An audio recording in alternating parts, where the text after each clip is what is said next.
And I might get into that a little bit. But first of all, I'm very, very happy to be here. I think it's a fantastic place. It's an absolutely great topic to discuss. And I've been very, very impressed with the project. I would really like to dig deeper into it. I find there are so many interesting aspects of it. And I don't know if you have as many questions as I do. And I try to make a little bit room for questions. I'm going to drop my microphone anyhow, so we will probably have time to talk. So you can talk when I can talk. Because there are so many interesting questions, I think. I have absolutely no answers. What I thought I would do is I'll just talk a little bit about some different theories, because I am an academic. I'll talk a little bit about some research projects and also a little bit about education. But it would be a little bit of each. And I must admit that I am not a specialist when it comes to local production or site-specific production. But I have been working a lot, as Jonathan said, with arts and business mixing together. So it will be more about that than local. But I would like to address it because I do think there's something very, very important here. And I was also very happy to come to the visit this morning. I was thinking about when I asked my son, I have a son who's now old and tall, but I remember when he was, I guess around like 8, 9 or so, I asked him, because suddenly I remember when I grew up, we always went with my school, we always went to see manufacturing plants. That was like part of the mandatory education. And I didn't grow up in Stockholm, but my son grew up in Stockholm, and I was thinking about that. I wonder if they'd done that in school. So I asked him, and I said, have you ever been to a manufacturing plant? Have you ever been to a factory? And he looked at me, I guess he was around 8, 9, and he looked at me and said, oh, yes, of course. That's the place where they show art, isn't it?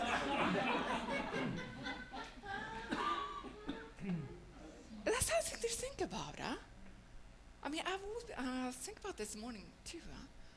I wish he had been with me today. But I think that's really important to kind of, I mean, it's really about what you're saying, huh? Think about production.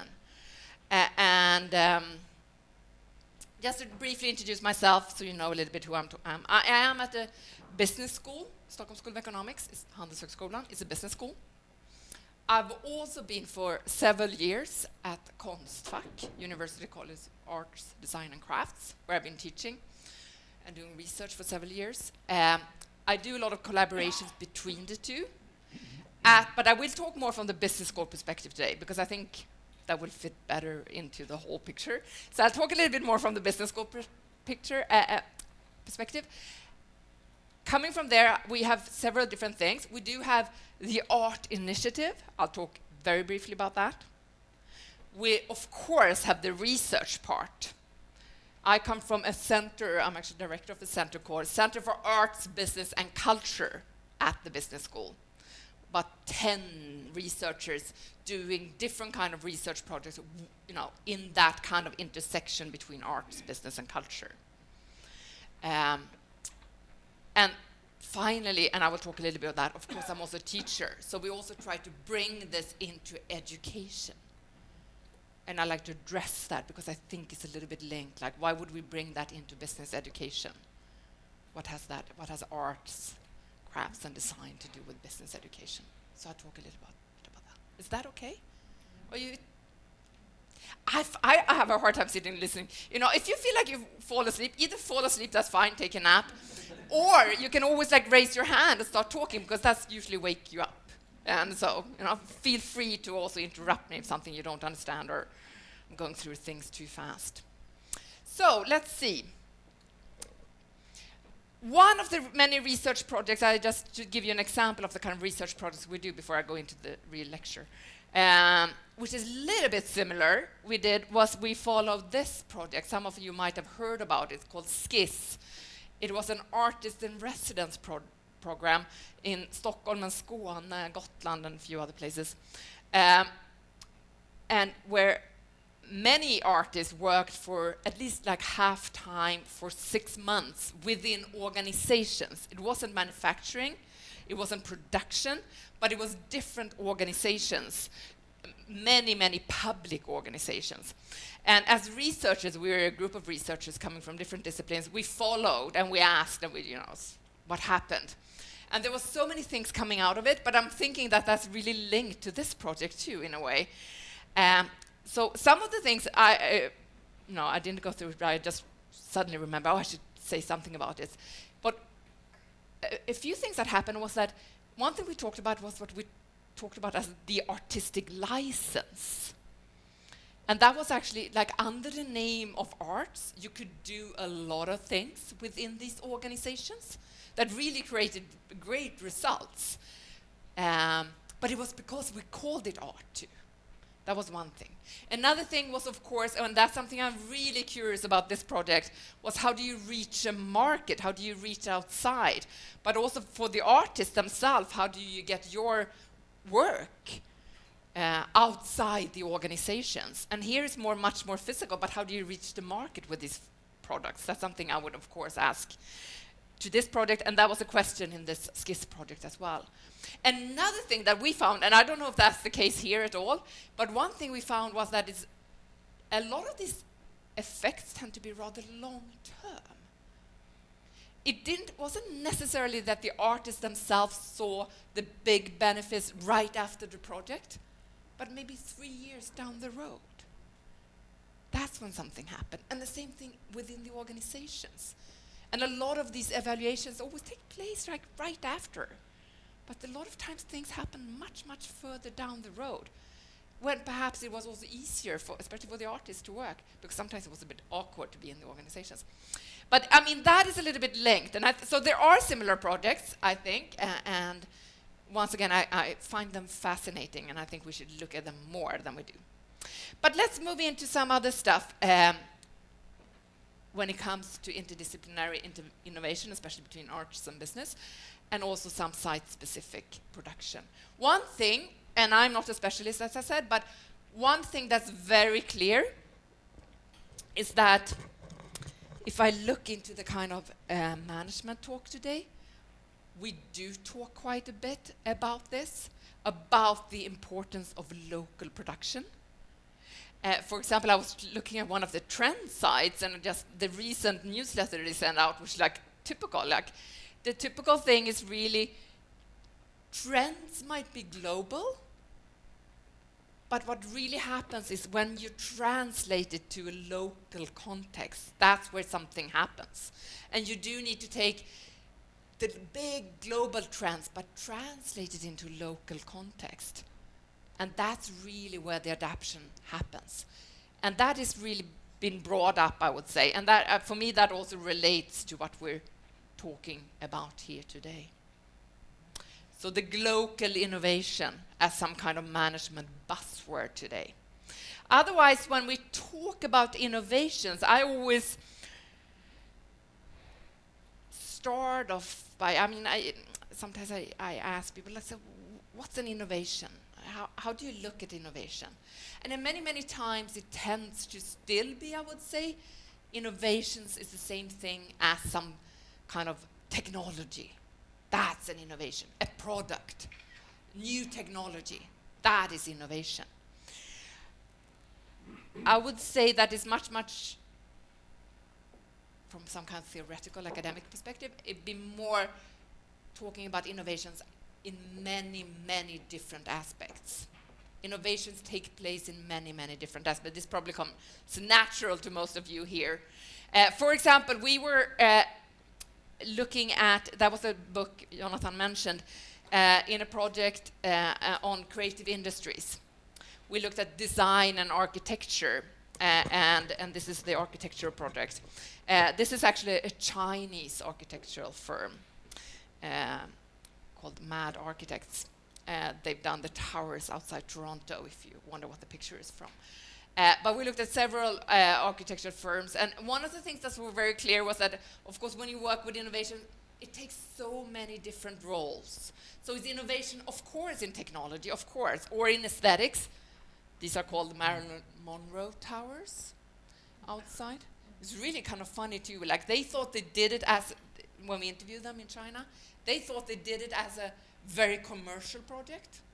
Had nothing to really do with culture. It's like, this is our typical commercial. We go to the West, we do the commercial project. And then they won tons of awards. And so they started to think, this is really creating cultural capital in our firm. But that's not what they thought about. So this really created to in a context, and you never really know. Anyhow, these are called the Marilyn Monroe Towers. And of course, it could be in forms and aesthetics. Definitely like in different ways of using things. In spaces in general, new products and services are natural, new business models, and that is so much needed, I would say. I'm really happy that you addressed that in this project. There could be much, much more done in that area, I would say. But also looking at some of the creative industries, I would say like coming up with new business models might be the most challenging part, but probably one of the most important parts too. So definitely, that's where we really need creativity. Of course, organizational and how you organize things, sustainable, how do you make things sustainable, materials. Also ideological, really. The Mad Architects is a good example. Really trying also to move from a different kind of values. For example, not bringing in Western architecture into China, but trying to do it from another standpoint. So there could also be things like that.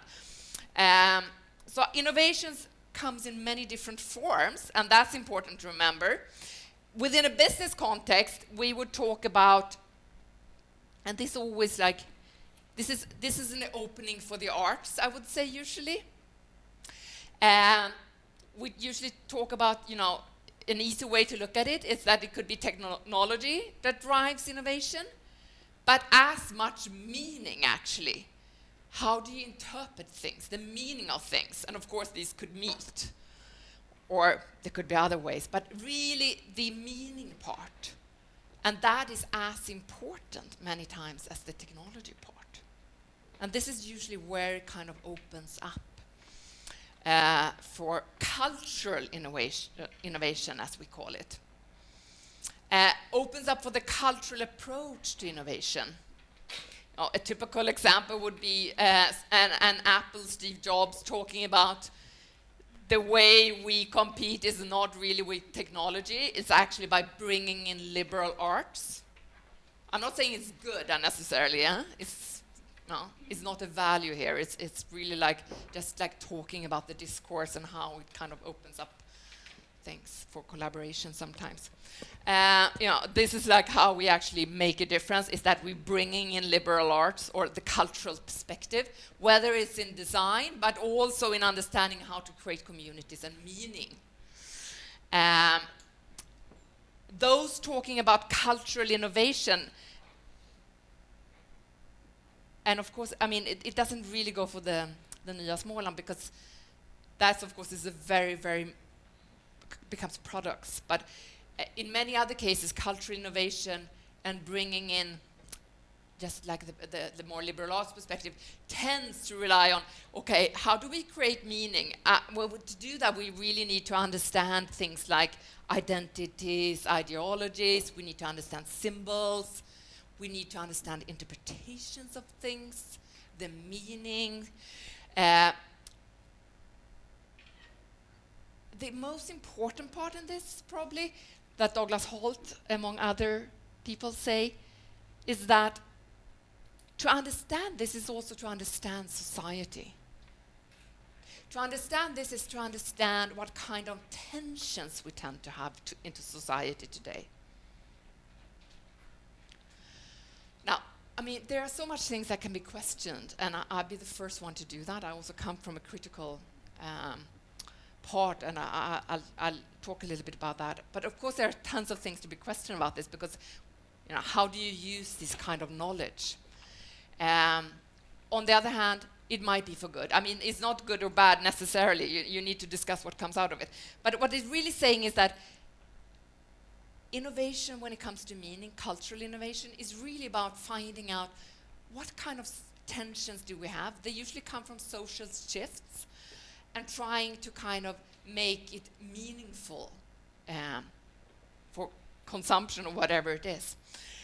There are several examples of that. One example, I go this way, you can find here in the store, I think. Yeah? Lilla Bruket. I don't know if have you heard of that at Iceland? Lilla Bruket, I've actually been interviewing with them, and I think it's a good example for this, and it's also interesting in this context, I think. It's actually a couple where she comes from design and he comes from retail management that created this production, and it's also, what I understand, locally manufactured. I don't know, I haven't talked to them for a while, some things might have changed, but they really tried to kind of use an aesthetic, of course, of industrial production too. Going back to like manufacturing, thinking about that, using only locally sourced. They have a wonderful way of describing, I don't know if some of you might have heard them, but they have a great way of describing it too. It's like they come from Varberg, which is not so far away, but it's down by the coast. And they say, like, you're there and you lay on the beach and you get all this sand in your face. You know, that's how we make a scrap of that feeling. And we can all relate to that if we've ever been on a beach when it's kind of windy there. That's where you do a lot of surfing in Sweden. But it's also like, is it really about manufacturing and also like thinking about how you distribute it, not through the big, you don't want the big chains to sell it. You do want to have, you rather put it in a place like this, Vandalorum, in the store, than at the big commercial department chain store, H&M kind of stores. That's also interesting. So you kind of think it through the whole way. And they actually exporting to many countries as well. So typical example, of course it's nothing really new. They make it in the kind of basement, that kind of methodology around it. But it's soap, it's like herbs from the nature, but it's also like the way you're packaging it. Typical cultural innovation, so quite good. Could also be things like, this is what Douglas Holt would use. Now this is an example from Stockholm actually, but it could be, he uses example of Whole Foods, which is an American firm, and this is very much a kind of copy of that. Stores, grocery stores, also selling things locally produced. There will always be like a producer in the store who knows the name of the chickens, This was Stella. She used to walk around in the backyard, and here she could be on your table tomorrow. Kind of. Locally, sustainable, produced, authentic, working with all these things. And why? And of course, Douglas Holt, who talks about Whole Foods and not about Paradiset in Stockholm, but it's a similar concept, so you might as well use the Stockholm store. There are actually two now. He talks about, it's also about, this is what we really, it's a guilt-free shopping in a way. We kind of struggles with going to these Willys stormarknad, buying things that we don't know where they come from, and we feel a little bit bad, and we feel a little bit better as consumers shopping in places like this. So it becomes like, is solving those tension within us when we consume. So that would also be what he would call like cultural innovation. But nothing new with the things. The hens have always been there, like the soap.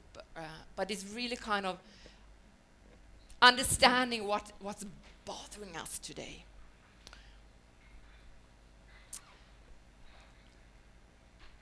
Do you see examples of this? I have to stop here because I feel like it's too hard to just listen to me. Do you see examples of this?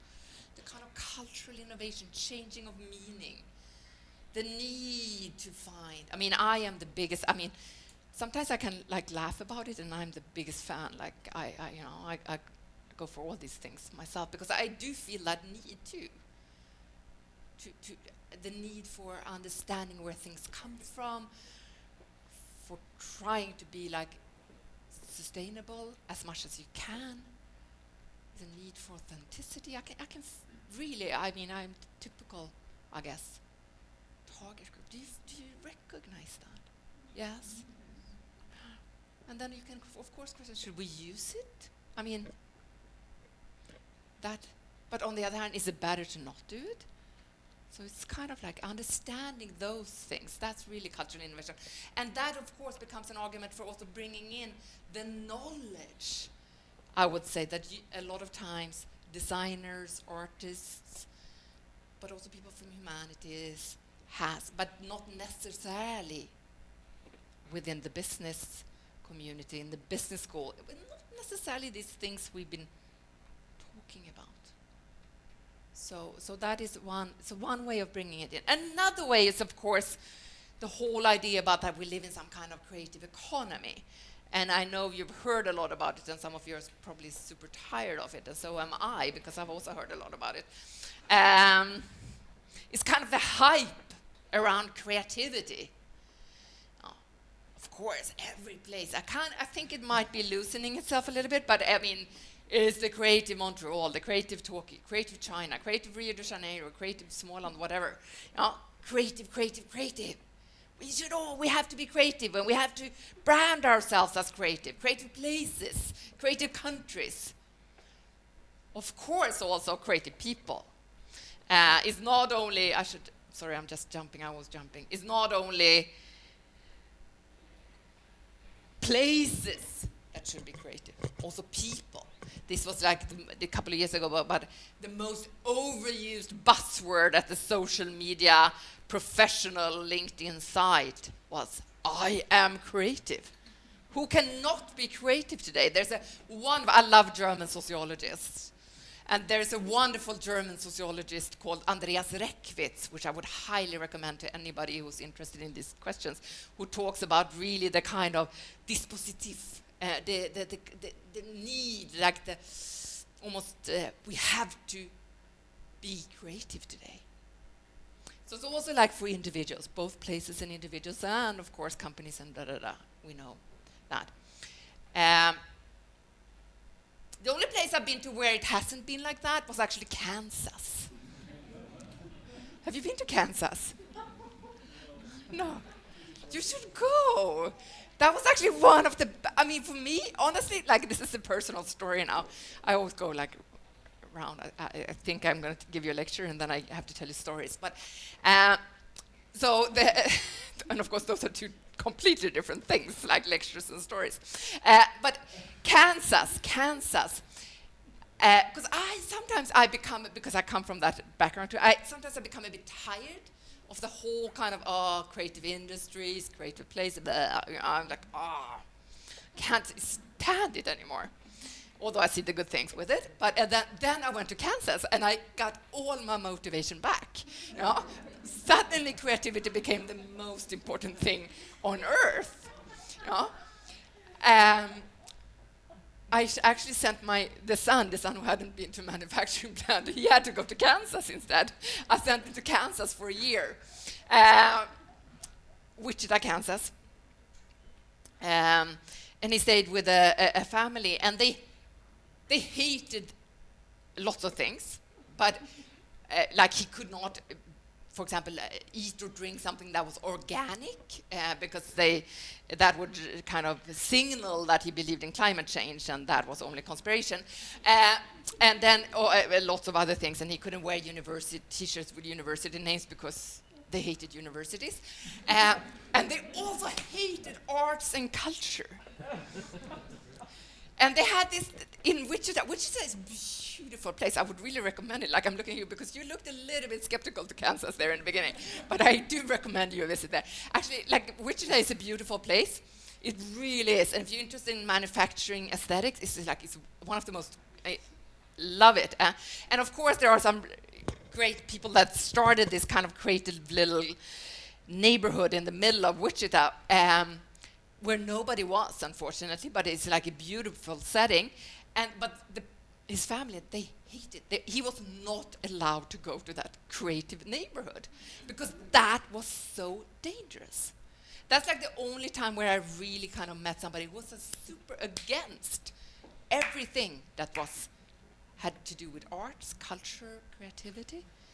And that's when I got my motivation back. Like, this is really important because we do not want to end up in something like that, for sure.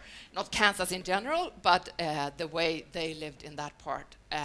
That is not where we want to end up. So I do think, and I really do, I'm serious about it.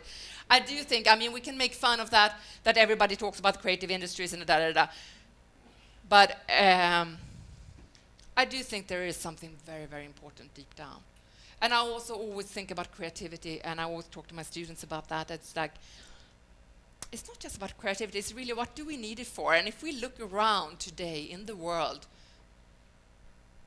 and where we are, we do have a lot of challenges, globally and locally. So of course we need creativity and innovation. So I have to go back to that, even though I sometimes get tired when people talk too much about it. Going back to the lecture, Sacco. Some of you have been to lectures about this, have heard his name. We talked about it over lunch. It tends to be always like everybody talks about somebody, especially parts of Sweden, and really kind of approached his idea. He's an Italian economist. He does have some points, I think. One of the things he's saying is that we're actually moving, like culture and creative industries is a little bit kind of past, and we're kind of moving into something he calls the creative economy and cultural participation. And that becomes like a social orientation towards innovation. In that sense, it's not just having like specific just culture and creative industries. It's actually much more of having an economy that's creative in general, and then you have a lot of cultural, thank you. Because I feel like I'm loose. I know, it's too big. I have a very small brain. You might have noticed otherwise too. Not really. I don't know why. But my head is extremely small. No, yes, please, can you get some So he's really talking about, and what he's talking about, thank you, Jonathan. He's really talking about like it's not about having like specific industries, it's really much more throughout the society. And it's participation in arts and cultural in many ways, and also like a creative economy no matter where you come from. It's not just specific industries. And it's quite important, I think, what he's saying again. And then, of course, we don't have to go through all this like too long slides, but lots of different points that comes out of it. Among them, you know, the social orientation towards innovation, also well-being aspect we haven't talked about, sustainability, social cohesion, new entrepreneurship models, the new business models, local identity. It is important. I mean, you can, I think he has an important point there. And in general, I would say that if you look at the creative economy, for a while I was skeptical because I felt like we talked too much just about the business aspects. And that's so typical. You come from a business school, you're always like suspicious when they only talk about business aspects. Because we always say, and that's kind of like become our buzzword, is like, wait a minute, business is a means to do important things. It's actually means to create culture. It's a means to have people thriving. It's a means to create good circumstances for humans. But it's not the end, ever. Why would business be the end? Of course business is not the end. It's just a means for other things. But sometimes it seems like people get it the opposite way, as if business was the end and culture was a mean. You know, some people think that arts and culture is a mean to create business, but of course it's the other way around. We always say it's the other way around. You know, business is a mean to create art and culture. What's important for the human beings in society. That must be there. But it's important, I mean, for sure. So yeah, good. No. And when it comes to creative economy, I would say you do see a little bit more of that, I think. You know, kind of it's gone, that idea that is really just about like creating business. United Nations, for example, expresses it like this: in addition to its economic benefits, because it does have economic benefits as well.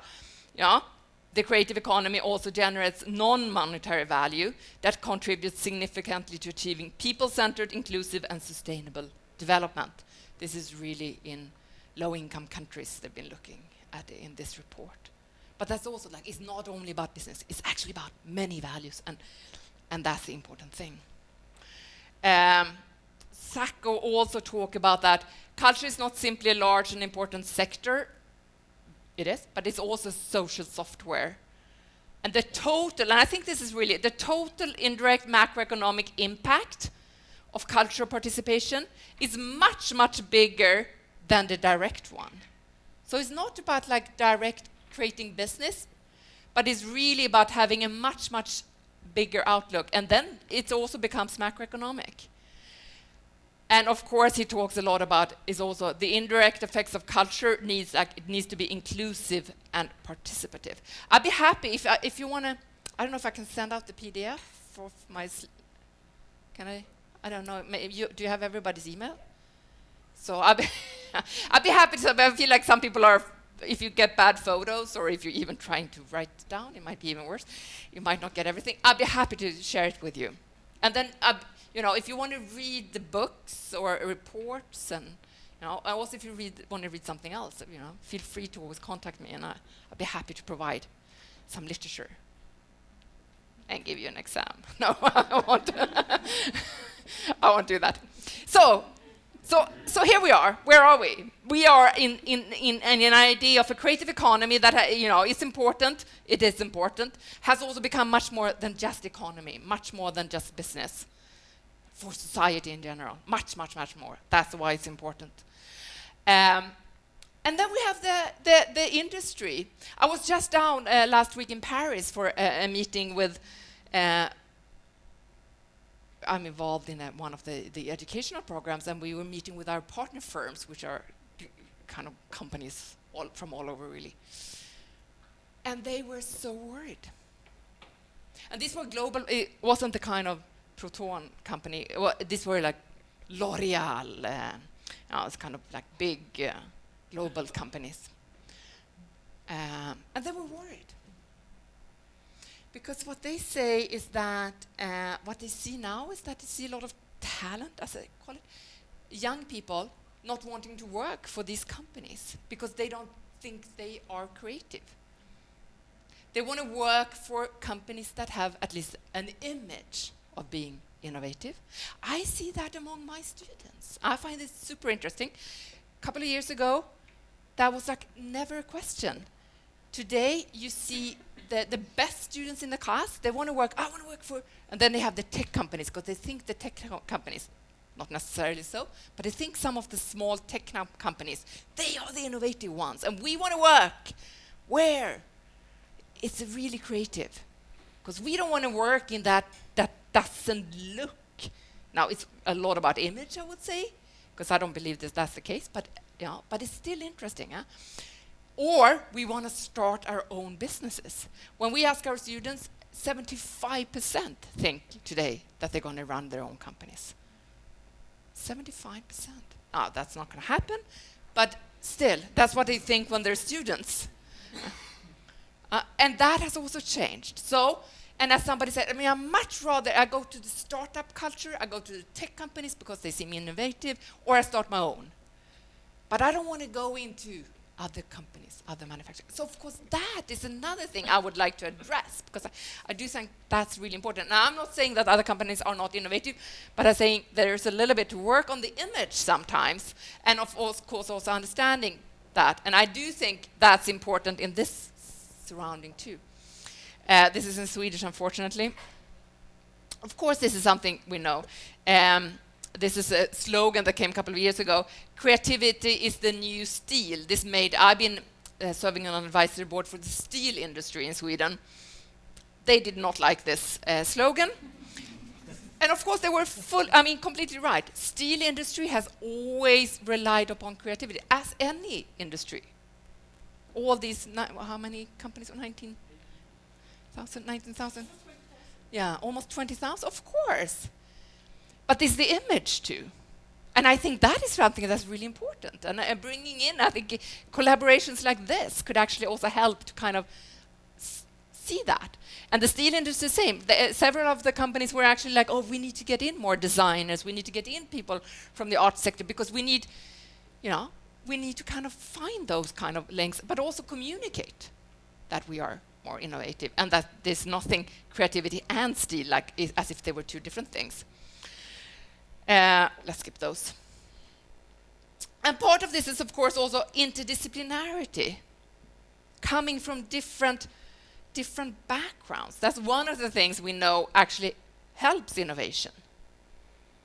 And we've been in Stockholm, sorry for that, but we've been actually with money from H&M, which is interesting, or one of the H&M, Stefan Persson Foundation, so it's not really H&M, but this foundation. They actually put in money, and I think it's a very, very smart thing. I love it. I really do. They said, we have these good universities, these good educations, when it comes to engineering or medicine or business or arts, crafts, and design and everything at Stockholm University, but they never meet. And if we are to create the companies for the future, if we are to create innovation, we actually need people to work together, to collaborate between these educations. So we put in money here so we can actually run courses where students from all 5 universities can take courses together and work with concrete projects together. And that has been a fantastic initiative, I think. This is 12 years ago or something, 13 maybe by now. To just kind of what happens when you collaborate like that. Of course, there are research supporting that actually if you do have many different disciplines collaborate together, it's a bit more risky. I much rather prefer these graphs with my body than with PowerPoints. Makes it more fun. It's more risky. You might have really low value, but you can also reach really high value. If everybody comes from the same discipline, it's kind of more safe in between, but you don't really reach the high values, according to some research here. And that's a little bit like we've been thinking about when we've done that, bringing students from different disciplines together, but also when we've done more concrete collaborations. I'm moving into the education part here. Concrete collaborations. For example, I ran a course for 5 years with management students and circus artists, together with the dance and circus school in Stockholm. So they took a course together for 5 weeks.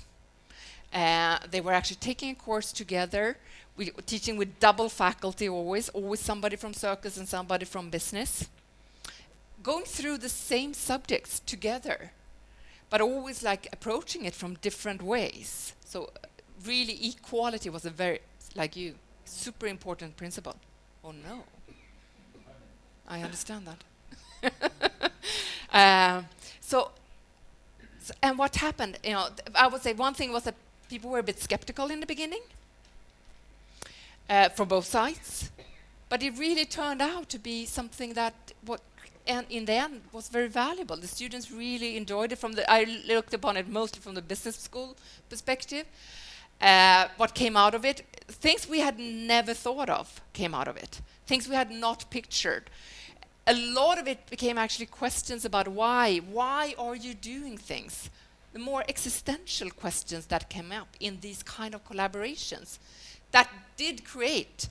For example, we had no clue. We thought it would be about, they would learn something about communication, the business school students from the circus artists, but it ended up they were actually queuing up also to start their own businesses afterwards, because they found out that what about if we do something that we're really passionate about, and maybe that can actually be a driving force. A lot of things happen in that kind of collaborations. Recently, we've been working a lot with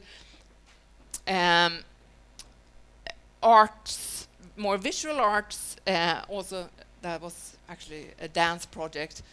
But also bringing in, showing arts, of course, for all students in a big art initiative where we have a screen where we show video art. This is our main floor. But also working in courses. This is one of the courses I was teaching in the spring, where we work together with Tensta Konsthall. And we work together with an artist duo called Goldin and Senneby, where actually one of them went to the business school for a little while. And they work with economic questions, but they, of course, in a completely different way than we would do otherwise in business. And we also worked with, there was also an author, Jonas Hassan Khemiri, who also went to the business school, actually, once upon a time before he became an author. And he had written short story. And so we actually included that into our education. And what happens is that things happen in those, both when you actually come out of the school in a different atmosphere, but also addressing questions. And I would say, to be honest, often in a more critical way than we tend to do. And that is also very, very important. So bringing that into the education is really becoming very, very important. More and more so, and also more and more accepted, I would say. And I know I'm running out of time. However, of course, we're always a bit worried. I am always a bit worried. Here comes another couple of sociologists. These are French, though. We change nationalities. Sometimes you are worried. What happens when you bring it in? If you haven't read, but it's only in French, but it's coming out in English hopefully soon. Boltanski, Luc Boltanski is Christian Boltanski's brother. He's a sociologist in Paris and Ecart. They talk a lot about today the research into what they call economy of enrichment. And they are quite critical to it. And they're talking about creating an economy, an economic exploitation of the past in the form of craft, heritage, tradition, identity, or more largely culture. And of course, I do think it's really important to also think about the critical perspectives here. And I do want to raise that. We had a lecture last week or 2 weeks ago about Fondation Louis Vuitton in Paris, which is the big Frank Gehry building opened by the president and the architect, star architect, and of course the owner of all these luxury brands and the mayor of Paris and some other people, as an example of this economy of enrichment. But what was really interesting was at the end of that discussion, and this was with some French researcher, was really ending up saying, but when we talk about these, we also talk about these big global brands, like we were talking about, the kind of manufacturing we were talking about recently.